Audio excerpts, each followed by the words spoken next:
di anak dara, di bawah sarang burung tempur. Salam sembah pembuka bicara, selamat datang untuk semua.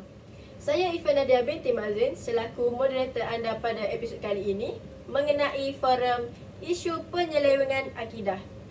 Jadi hari ini kita telah menjemput 3 ahli panel yang hebat-hebat belaka. Kita ada personality media sosial influencer dakwah iaitu Cik Aimi dan Cik Diana. Apa khabar? Sihat, Alhamdulillah sihat. Oh, dengar kata diorang datang dari jauh, betul ke? Daripada Sabah. Oh, jauh tu. Okey, seterusnya kita ada penceramah bebas iaitu Cik Fatin. Apa khabar Cik Fatin? Baik, Alhamdulillah. Alhamdulillah. Saudari apa khabar? Oh, baik, Alhamdulillah. Terima kasih kepada ahli-ahli panel kita kerana sudi meluangkan masa. Walaupun saya tahu mesti sibuk-sibuk semuanya, tapi masih sudi untuk meluangkan masa dengan kita untuk menceritakan dan menjelaskan hal-hal ini. Muslimin yang dirahmati Allah sekalian, marilah kita meningkatkan ketakwaan kita kepada Allah Subhanahu Wa Taala dengan penuh keyakinan dan keikhlasan dengan melakukan segala suruhannya dan meninggalkan segala larangannya. Mudah-mudahan kita menjadi insan yang beriman dan bertakwa serta selamat di dunia dan selamat di akhirat. Bersyukur juga kita kehadrat Allah Subhanahu Wa Taala kerana melimpahkan segala nikmatnya kepada kita. Dan antara nikmat yang terbesar itu ialah nikmat agama kita sendiri, itu agama Islam. Agama Islam ialah agama yang sangat mulia, lengkap dan sempurna. Agama inilah yang menyelamatkan kita daripada kegelapan kepada cahaya yang terang benderang dan memimpin kita kepada jalan yang diredai oleh Allah Subhanahu Wa Taala. Ulama juga pernah mengatakan jangan pernah usik bab agama. Kadang-kadang kita tahu dia sembahyang pun tidak, tapi bab akidah, bab agama jangan sentuh dia walaupun dia tak hadir ke masjid. Kerana jika ada yang ingin membakar masjid, dia sendiri yang akan mempertahankan masjid itu. Dia juga menambah bahawa gurauan menggunakan perkataan atau istilah yang merujuk kepada hal-hal berkaitan agama perlu dielakkan kerana dibimbang boleh merosakkan akidah itu sendiri. Jadi mungkin Cik Diana boleh kongsikan bagaimana akidah ini boleh terosak dan mendorong ke arah penyelewengan akidah. Terima kasih Cik Moderator. Indikasi Cik Aimi dan Cik Fatin. Seperti yang kita tahu, dari dahulu sehinggalah sekarang, fahaman atau ajaran yang mengelirukan sering timbul untuk menjerat dan memerangkap orang-orang Islam, khususnya kepada golongan yang kurang memahami tentang ajaran agama Islam. Malah lebih membimbangkan lagi bila mana wujudnya penyelewengan akidah yang amat berbahaya dan meragui kebenarannya. Ketahuilah bahawa ajaran dan aliran seperti ini boleh mengelirukan kehidupan beragama dan menggugat keselamatan, keharmonian dan kesejahteraan negara serta perpaduan umat Islam di negara kita. Ianya kerana sebahagian daripada ajaran agama tersebut boleh menimbulkan kekacauan dan perpecahan dalam kalangan masyarakat.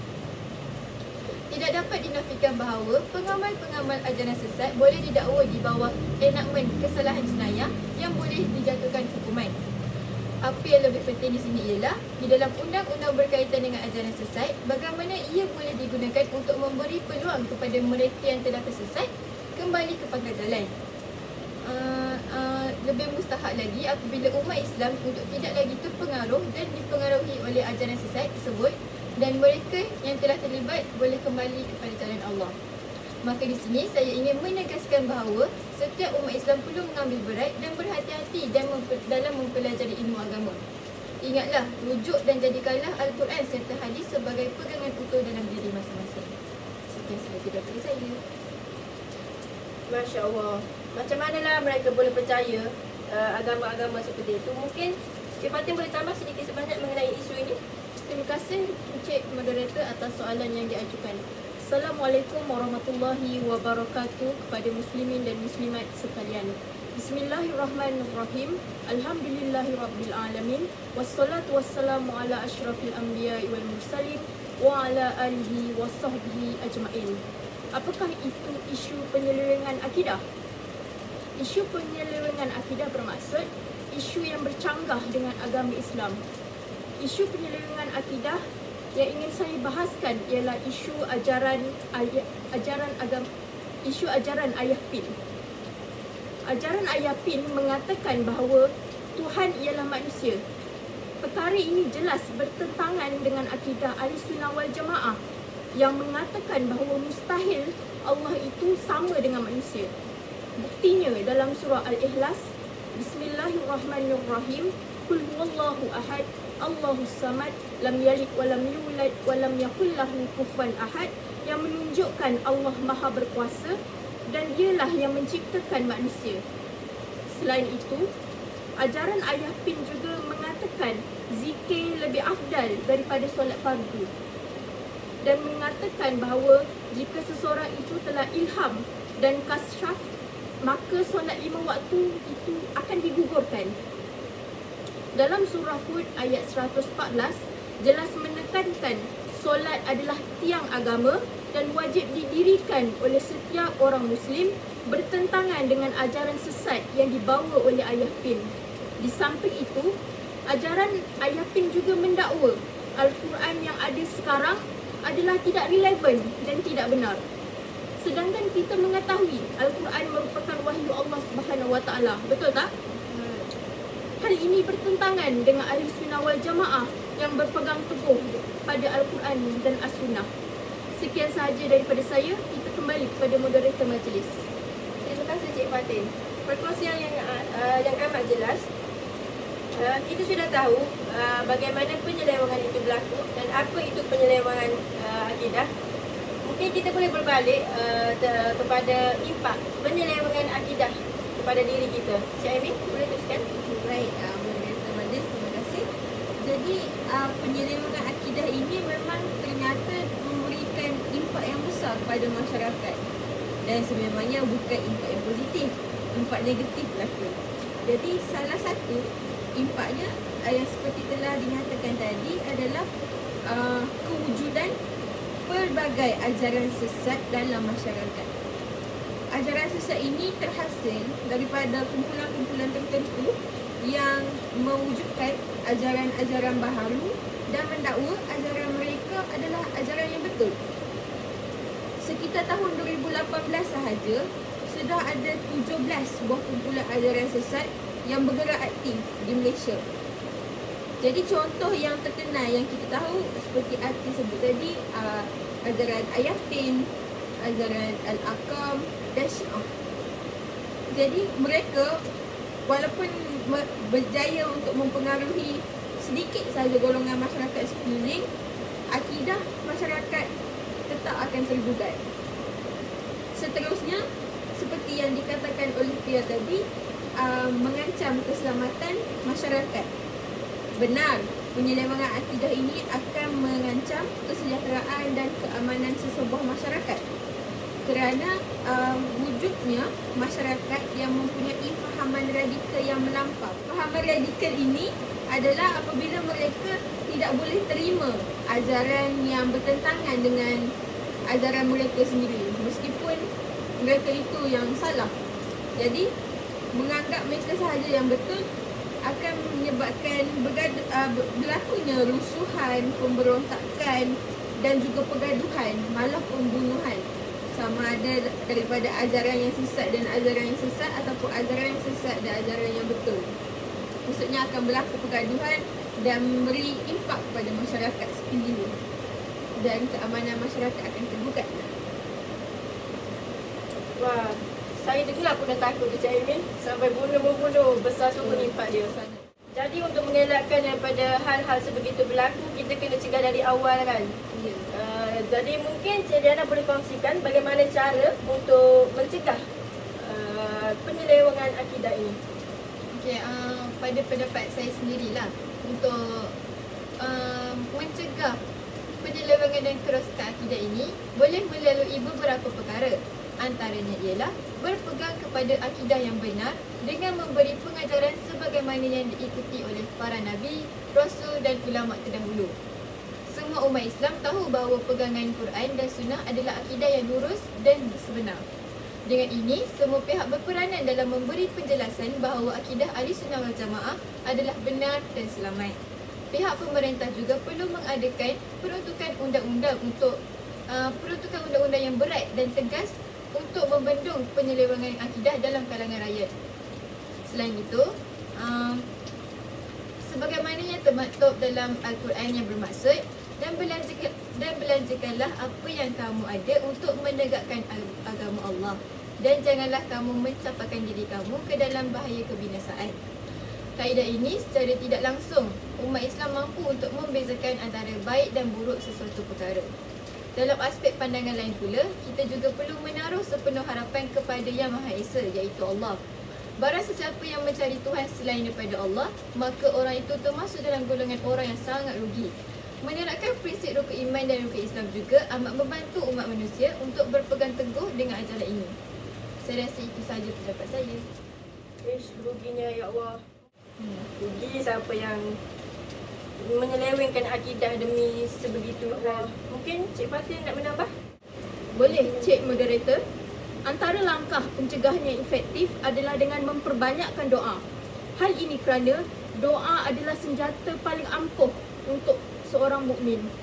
Tamsilnya, kita sentiasa berdoa agar ditetapkan iman dalam diri kita serta terus berada pada akidah yang benar. Impaknya, kita tidak mudah terjerumus kepada perkara yang merosakkan akidah yang membawa kepada murtad. Izharnya, kita hendaklah sentiasa meminta dan bergantung kepada Allah Subhanahu Wa Taala agar kita kekal di bawah naungan Allah. Selain itu, antara langkah yang boleh dilakukan adalah dengan menunaikan perintah Allah dan meninggalkan segala larangannya. Hal ini demikian kerana dengan mentaati suruhan Allah dapat mencegah diri daripada melakukan perkara mungkar. Ini dapat dibuktikan melalui solat dan berpuasa di bulan Ramadan. Implikasinya, kita akan takut untuk melakukan kejahatan ekoran sedar Allah Maha memerhati. Sudah terang lagi bersuluh bahawa kita perlulah menjaga hubungan kita dengan Allah agar kita sentiasa berada di bawah pelindungannya. Kembali kepada moderator majlis. Terima kasih Cik Fatin. Berdasarkan penjelasan Cik Fatin itu, saya dapat satu kata kunci yang penting, iman.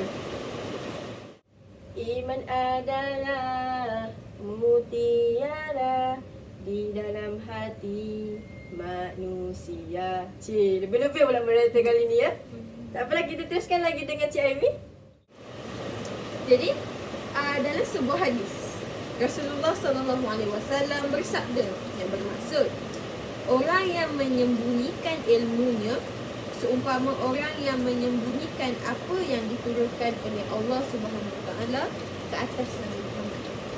Jadi, berdasarkan hadis ni, jelaslah bahawa mereka yang tidak menegakkan kebenaran, tidak membantu mencegah penyelewengan akidah ini, tidak sedikit pun berupaya mencegah kemungkaran. Faham? Faham. Jadi, penyelewengan akidah ini sebesar kemungkaran yang ada sebenarnya. Jadi, macam orang cakap, kalau orang ini akidahnya tak betul, akidahnya terseleweng, jangan dekati dia macam tu. Tapi bagaimana jika orang itu adalah kenalan kita? Orang yang kita kenal, mesti kita perlu bantu dia. Jadi, dengan mempunyai sikap ambil peduli, dapat membantu mencegah penyelewengan akidah ini. Setiap Muslim harus ambil peduli dan mainkan peranan masing-masing bagi membantu menyelamatkan akidah mereka yang terpesong inilah. Jadi kita hendaklah ambil tahu apa punca mereka berpaling daripada ajaran Islam. Bukan daripada satu sudut sahaja, malah daripada sudut yang berbeza. Apa kebarangkalian mereka bersifat sebegitu. Mungkin kerana mereka tidak faham undang-undang Islam, menyebabkan nafsu mereka begitu mudah menguasai diri mereka lalu terpesong. Jadi kita bolehlah ajak mereka untuk pergi ke program-program atau ke pusat pemulihan akhlak dan sebagainya. Itu saja daripada saya. Baiklah hadirin, langkah-langkah pencegahan dah sudah, impak pun dah sudah. Ini tinggallah kita ke tajuk yang terakhir, iaitu langkah mengukuhkan akidah. Mungkin siapa ahli panel ingin memulakan tajuk ini? Izinkan saya mencela.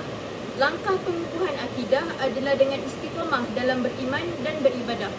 Istiqamah bermaksud berdiri teguh di atas jalan Islam dalam segenap ruang kehidupan, sama ada dari sudut akidah dan pegangan, amalan dan sebagainya, iaitu tidak berganjak sedikit pun dari jalan tersebut walaupun terdapat pelbagai rintangan.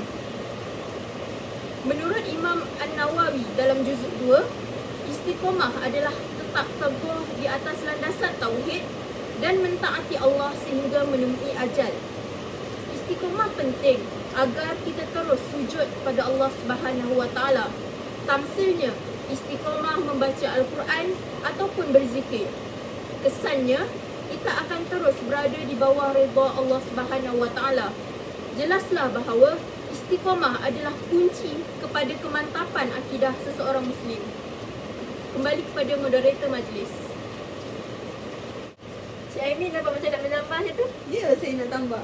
Okey, seterusnya cara untuk mengukuhkan akidah adalah dengan membincangkan Islam melalui pengajaran moden. Okey, ini bukan saya cuba sampaikan yang contoh-contoh pada zaman Rasulullah yang dahulu yang lama tu tidak relevan, bukan. Tetapi dengan melibatkan perkara moden ini, mereka yang akidahnya terpesong mungkin dapat dengan izin relate dengan apa yang berlaku dan sedar akan kebenaran Islam. Jadi kita boleh menyampaikan bidang ilmu bersama ilmu akidah Islam dengan menjadikan Al-Quran sebagai sumber rujukan utama. Kerana dalam Al-Quran ini ada pelbagai fakta saintifik yang tak ada dalam kitab lain. Okey. Dengan itu, ilmu akidah dapat disampaikan secara langsung dan pendekatan saintifik terhadap Al-Quran akan jadi lebih menarik kepada pengkaji dan juga kepada orang yang kita sampaikan itulah. Sebagai contoh yang berlaku, isu yang sangat hangatlah dikatakan pada tahun 2019 sampai sekarang, iaitu wabak COVID-19. Dalam surah Al-Baqarah ayat 195 yang bermaksud, janganlah kamu sengaja mencampakkan diri kamu ke dalam bahaya kebinasaan. Kerajaan telah mewujudkan program imunisasi COVID-19 kebangsaan. Dan apabila mereka yang memahami ayat tersebut, yang merujuk ayat tersebut, akan terima dan memilih untuk mengambil vaksin itu. Manakala sebahagian mereka menganggap vaksin ini, percaya bahawa vaksin ini mempunyai elemen yang tidak halal dan sebagainya dan memilih untuk tidak mengambil. Rekod pula menunjukkan majoriti mereka yang mendapat kesan yang sangat buruk selepas terkena wabak COVID-19 adalah daripada golongan yang tidak mengambil vaksin. Mungkin dengan situasi-situasi terkini dikaitkan dengan Al-Quran dapat menyebabkan mereka ini faham dan terima dengan kebenaran Islam. Diana? Terima kasih Cik Aimee, sangat menarik ya. Okey, pada pandangan saya sendirilah, antara langkah pengukuhan yang boleh diterapkan dalam kehidupan umat Islam ialah dengan beriman terhadap Allah yang Maha Esa. Dengan ini, Allah akan sentiasa mengasihi dan meredai hamba-Nya yang sentiasa berada di jalan benar dan lurus. Selain itu, kita juga boleh mengikhlaskan diri dalam segala urusan serta mengamalkan penghayatan agama. Seperti mana kaitan kaedah ini dalam kehidupan seharian keluarga. Ibu bapa boleh mendidik anak-anak dengan ilmu agama sedari mereka kecil lagi supaya mereka dapat menghayati keindahan agama Islam itu. Dengan menerapkan amalan-amalan sebegini, akidah seorang orang Dengan menerapkan amalan-amalan sebegini, akidah seseorang akan utuh dan kukuh dan insya-Allah akan jauh daripada ajaran agama yang sesat. Itu saja perkongsian saya. Sungguh menarik perkongsian panel kita pada hari ini kan. Mungkin bagi pihak saya sendiri, saya boleh memberi kesimpulan yang bahawa ajaran sesat ni dia akan sentiasa mengancam keimanan kita kepada Allah sehingga hari kiamat tiba. Kerana ini adalah janji syaitan kepada Allah yang berjanji akan menyesatkan anak-anak Adam sehingga hari kiamat, melainkan hamba-hamba Allah yang beriman. Maka untuk membela diri kita daripada pengaruh ajaran sesat ini, kita harus mendalami dan memahami ilmu agama yang sahih berdasarkan Al-Quran dan As-Sunnah. Seterusnya menjadi hamba yang teguh dan ampuh imannya dengan meletakkan Allah sebagai matlamat hidup. Ini bertetapan dengan surah Al-An'am ayat ke-162 yang membawa maksud, Katakanlah, sesungguhnya solatku, ibadahku, hidupku dan matiku hanyalah untuk Allah, Tuhan semesta alam. Jadi saya rasa sampai di sini perkongsian kita pada hari ini. Terima kasih kerana panel sudi meluangkan masa untuk forum kita pada hari ini. Sama-sama. Sama-sama.